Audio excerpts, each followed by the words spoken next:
Well, hello and welcome to another edition of 907 Sports. Jordan Rodenberger calling the plays in this one as it is the top sports story of the day around the state. Alaska's Gus Schumacher earning a silver medal at the 2026 Winter Olympics in Italy. This coming in the cross-country ski team sprint event. He teamed up with Ben Ogden to earn the country's first ever men's Olympic team medal. And it's really just the second Olympic medal in cross-country ski from Alaska. The first, of course, coming in 2018. Keegan Randall, gold, teaming up with Jesse Diggins in this very same event. We'll hear from Keegan in a little bit, but it was an electric day, an electric performance by the Gus Bus, the Service High grad, 25 years old, earning his first Olympic medal. The long drought of 40 plus years without an American male Olympic cross-country medal. That comes to a drought.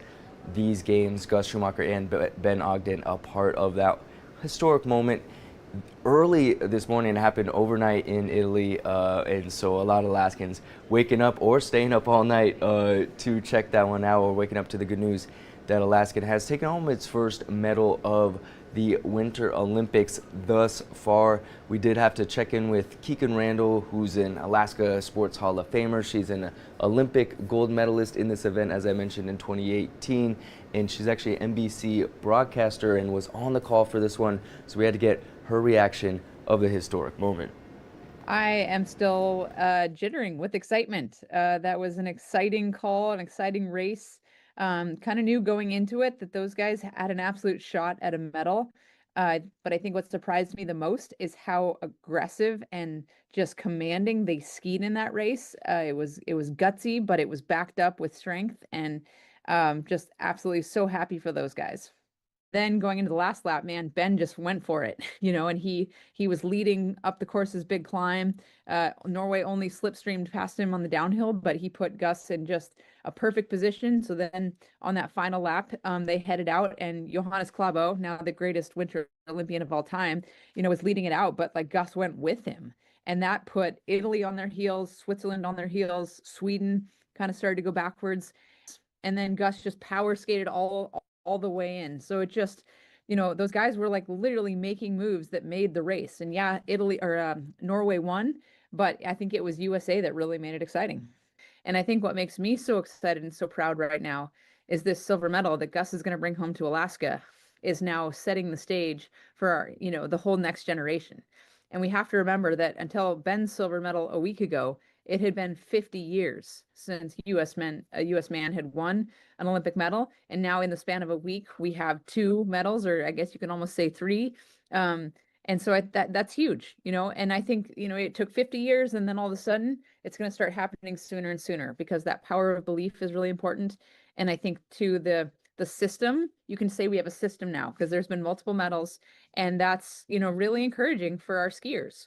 What I love about Gus's story is I got to talk to him before the season, and we were talking about, the Anchorage trails and how he grew up in Anchorage, and he was talking about being a junior Nordic kid, watching the high school skiers go by and kind of going, I want to be like that someday, because the high school skiers were the pinnacle at that point, and then he's built up. And so we have to keep that culture strong in Anchorage, use Gus's medal as inspiration so that we can create, future generations of more Olympic medalists, hopefully, but also just a really strong community that believes in healthy outdoor activity.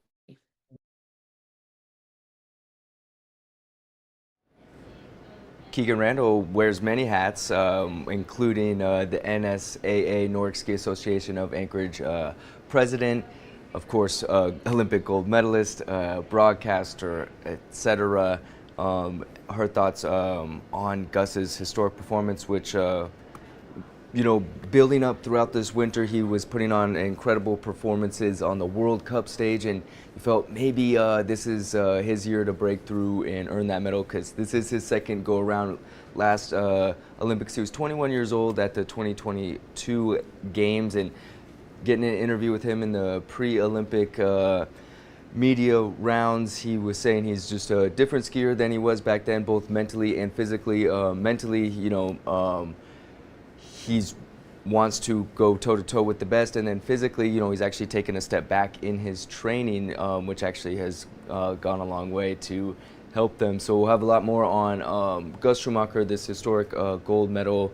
That was just part of our interview with Keegan, which you can find later on our website. Extended version, we'll catch up with his former ski club, Alaska Winter Stars, as well as he is Anchorage and Alaska skiing through and through, growing up through there. And also going on in Alaska sports right now is the Iron Dog, which is right now in day 5, but there hasn't been action in every day so far.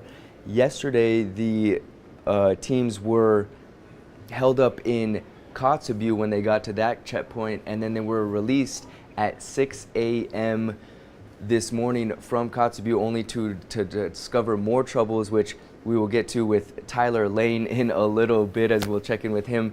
He's at Nome, which serves as the halfway point, which is really like the 2/3 waypoint in terms of mileage. It's about 1,800 of the 2,600 or so.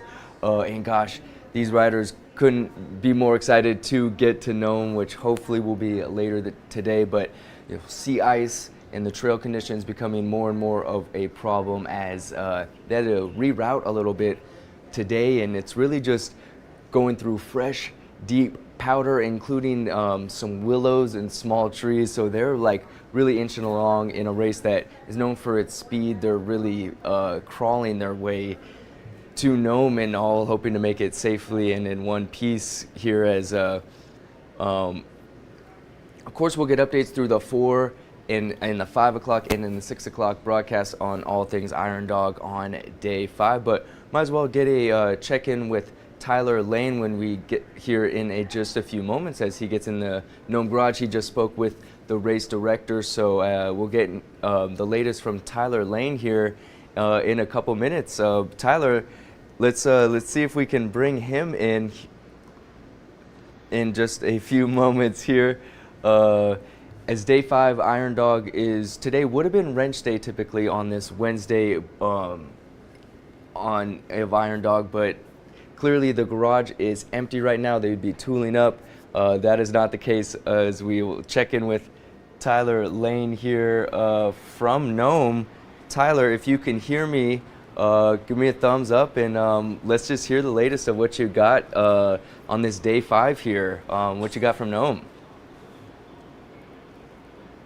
Yeah, Jordan, for you, I'm looking down a lot because this is all information we've just been getting in the last few minutes and really throughout the day. But you mentioned it. I mean, this is supposed to be wrench day. This is supposed to be a day where, this garage here that is now empty, we would be seeing a bunch of wrenches turning and guys lifting all their machines and getting all their work done. Not the case today, and really what has been another wrench, so to speak, thrown in the Iron Dog Trail. Here's what we kind of know right now. So racers obviously leaving the Kotzebue checkpoint at 6 a.m. this morning. Everything looking good until they got past Koyuk, where it seems the ice went out around Elam. That's a trail obviously that they need to make it through from there. That ice went out. They weren't able to use that trail, and so they instead had to use an inland back trail heading toward White Mountain. That trail apparently is very narrow, with about 2 to 3 feet of new snow coming around in the Elam area. So that's what they're currently fighting through right now. That's why if you look at the tracker, you see that little bunch up. Team 14 was the first one there. They were with the Ambassador class for a while, and apparently they have been trying to break the new trail from there. A lot of other teams have been catching up.